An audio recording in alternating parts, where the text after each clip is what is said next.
মতো করে আপনার জন্য যেটা দরকার আপনি সেটা করবেন। দেখেন গ্রুপ স্টাডিতে কি ধরনের শুরু হয়ে যায়। একটা পড়া শুরু করছেন, আপনি একটা সুদ কষাও কথা বলা শুরু করলেন, আপনি একটা কথা বললেন, সে আরেকটা কথা বললো, সে আরেকটা কথা বললো, স্টাডি থাকলো না, এটা হয়ে গেল আড্ডা। এই গ্রুপ স্টাডি এই একটা সমস্যা। মানুষগুলো নিয়ে যদি আপনি একটু গ্রুপ স্টাডি করার চেষ্টা করেন তাহলে ভালো হবে। গল্প গুজব করলে ওখান থেকে আপনাকে নিজেকে যায় কি বাসায় নিজে নিজে পড়লে ওই আধা ঘন্টা মনোযোগ দিয়ে পড়তেছে আর এক পুরা দিন জনকেও শেখানোর চেষ্টা করব। দুইটাকে কম্বিনেশন করে সুবিধাগুলো নিতে হবে।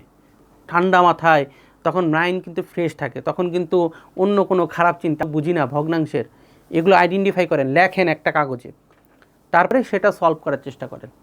ইনশাল্লাহ দেখবেন আপনি সফল কাম হবেন। জায়গা থেকে আমরা যেন আমাদের ভুল না হয় সেই দিকে খেয়াল রাখার চেষ্টা করব, তাহলে দেখবেন কোনো সমস্যা হবে না। তো সবাই ভালো থাকুন, সুস্থ থাকুন। আল্লাহ হাফেজ, আসসালামু আলাইকুম।